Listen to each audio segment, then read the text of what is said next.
Alright, so the story kicks off, and we are immediately on the move. The vibe is that we are about to meet some seriously important people, the F4. No time for yapping. Abby is staying behind, which is probably for the best. Time to see what all the hype is about.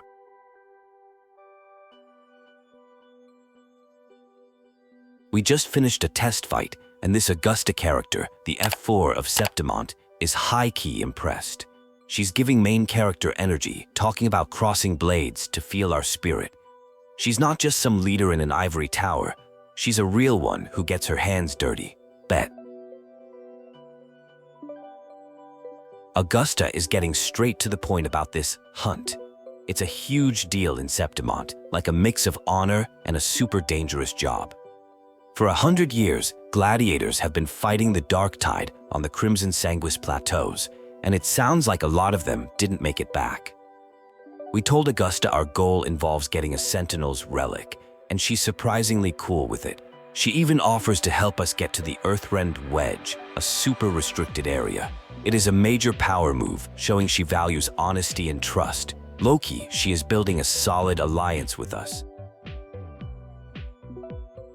Okay, a storm just rolled in, which is our signal to meet Augusta at Tempest Cliffs.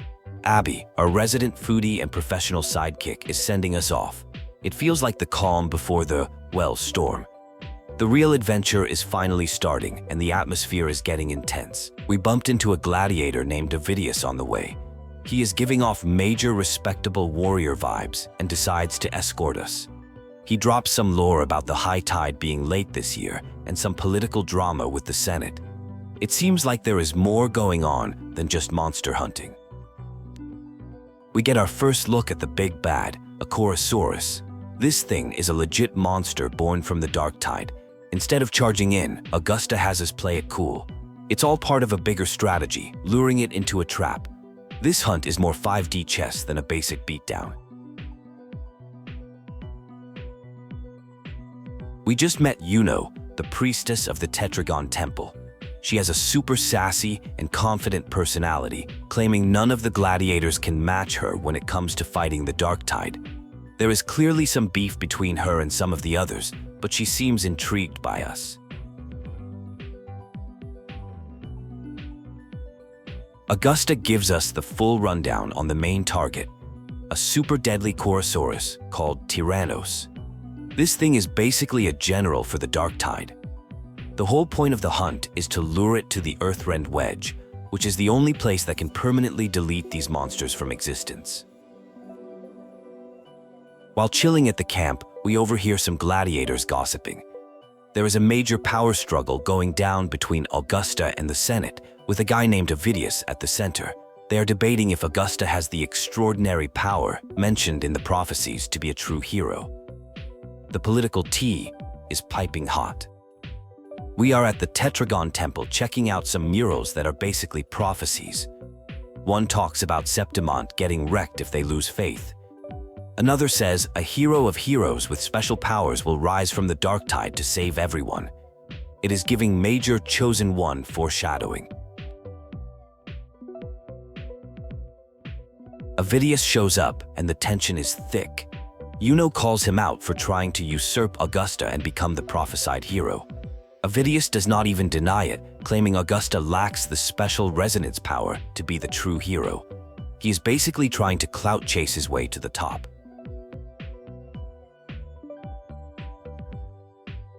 Iuno spills all the tea on Augusta's political strategy. Apparently, Augusta intentionally created chaos by rooting out corruption, which made the Senate mad because it messed with their money. She is playing a long game, believing that strength and loyalty to Septimont matter more than catering to old, greedy politicians.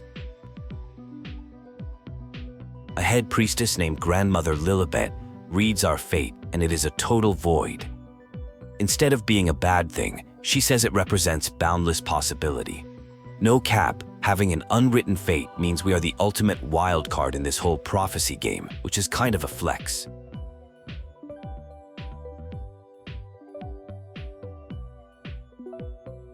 The hunt is officially back on. The plan is to use 3 anchor stones to create a force field, pushing Tyrannos into a lower area called the Asphodel Barrens. This is where the final showdown is supposed to happen, right near the base of the Earthrend Wedge. The strategy is set. Things go sideways almost immediately. Tyrannos is way smarter than we thought, causing the ground to collapse and setting traps for us. The whole sequence is a chaotic scramble for survival as we dodge molten rocks and try to find stable ground. This monster is not just a beast, it is a cunning hunter. Iuno pulls us aside with a whole new mission. The Corosaurus, she says, is just an appetizer. There is a much bigger threat she is focused on, and she wants our help. This whole hunt is turning into a multi-layered operation with secrets and bigger stakes than we first imagined. Iuno reveals her special resonance power. She can see hidden traces of the dark tide. It is a total game changer for tracking our enemies. With her internal GPS for monsters, nothing can hide. She marks the path for us, and we are back on the trail, this time with a serious advantage. The chase is on, and it is absolutely wild. Tyrannos leads us through collapsing caves and treacherous terrain. We have to use our wits to bring down rock formations to keep up. The teamwork between us, Augusta and Iuno, is on full display as we navigate the chaos to corner our prey. We have finally made it to the Asphodel Barrens, and the place is literally a field of corpses. Augusta explains this is Tyrannos' home turf, a kingdom of brutality where countless gladiators have fallen. The vibe is heavy. This is not just a hunting ground, it is a graveyard. The plan goes completely off the rails. It turns out the whole Corosaurus hunt was bait to lure out an even bigger bad, a humanoid embodiment of the dark tide called the False Sovereign. This thing is the real threat, and our crew got played hard. The situation just got 1,000 times worse. Iuno is injured but still drops some major lore. She saw a prophecy of Septimon's destruction and Augusta's death at the hands of the dark tide. No cap, she has been trying to change fate this whole time. She even sacrificed her ability to see the future for powers to fight the dark tide. Iuno explains that using her power to fight the dark tide has a serious side effect. It literally erases little pieces of her existence. It is a heavy price to pay, but she is committed. Before resting, she gives us a Lunaran bracelet with some of her power, asking us to protect Augusta. We get in touch with a tech expert from the Black Shores named Booling. She gives us the scientific breakdown of the situation. The False Sovereign is absorbing all kinds of energy to get swole, planning to destroy the Earthrend Wedge and unleash a tidal wave of dark tide. The stakes are now world-ending. Booling reveals that a strange, unknown frequency interfered with the hunt, causing the Sovereign to form way ahead of schedule. Someone or something sabotaged the plan on purpose. She pinpoints the Sovereign's new location to a place called Murmurstown, an old, corrupted ruin. We arrive at Murmurstown, and the place is a desolate, creepy wasteland. It was destroyed by the dark tide 16 years ago. The gladiators are shook, realizing this could be Septimon's fate if we fail. The weight of the mission is hitting everyone hard now. Abby gets called in to help sniff out the Sovereign, but the frequencies are all messed up. Following a weird scent, we find a broken Waystone statue. This kicks off a whole detective sequence, following a mysterious floating light through the ruins to uncover the truth of this place. While investigating, we get hit with a psychic vision from some shadowy entity. It is trying to tempt us, offering godlike power and promising to make us the ruler of Septimon. It is a classic villain monologue, trying to corrupt us with ambition, but we are not falling for that.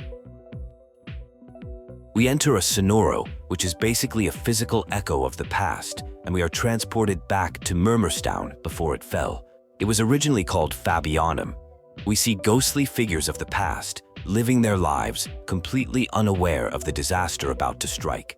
It is both fascinating and heartbreaking. The biggest plot twist yet. We are witnessing Augusta's childhood.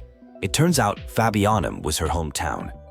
We see her as a kid, dreaming of becoming a hero with her friend Angel. This whole mission just got deeply personal for her, and we are finally understanding her motivations. Augusta opens up about her past. The Darktide's whispers were real, but they were cruel, targeting her friend Angel. She also reveals her resentment for the Senate, who abandoned her town to die. Her quest for strength was not for glory, but to gain the power to prevent such a tragedy from ever happening again. We learn the tragic fate of Augusta's friend, Angel. After an incident in the mysterious Oak Hollow, Angel gained immense resonance power but could not control it, transforming into something inhuman. This memory is the source of the pure Darktide frequency we need to track the Sovereign. What a heavy lore drop. While we were deep in the lore, Avidius has been dealing with his own drama. He gets confronted by a senator named Falco, who is pressuring him to make a move against Augusta. Avidius stands his ground, proving his loyalty is to Septimont, not to the Senate's schemes. Respect. We found the Sovereign's hiding spot. To force it out, we use the pure Darktide frequency from Angel's memory. It works, and the monster emerges, but it is way more powerful than before. The fight is intense, and Abby even manages to take a huge bite out of it, which is iconic. With communications cut off, the crew has to improvise a new plan.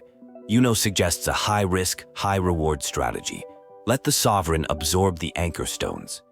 The idea is that the stone's power will disrupt it from the inside, but it requires Iuno to use her own life force to hold the monster together. Iuno explains what the unknowable void of our fate really means. It is not nothingness, it is a future that we get to write ourselves. She makes us promise to stand by Augusta no matter what, putting her complete trust in us to see this through.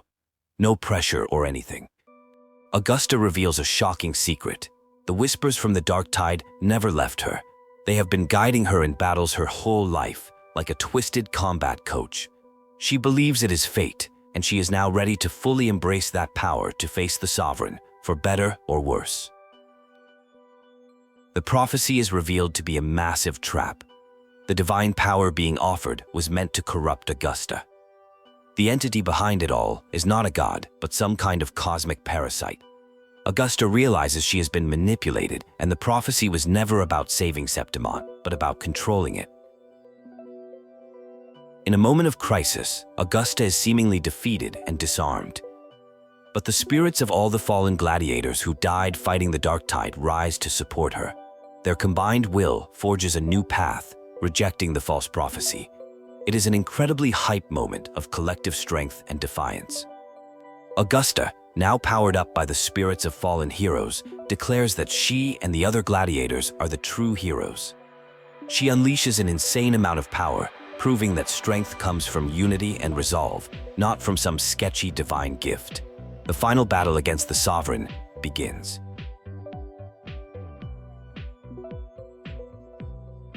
After the battle, Augusta confesses why she really invited us on the hunt. It was because of our unwritten fate. She was gambling that we were the key to breaking the cycle and changing the outcome. Her gamble paid off, proving that a blank page is more powerful than a pre-written destiny.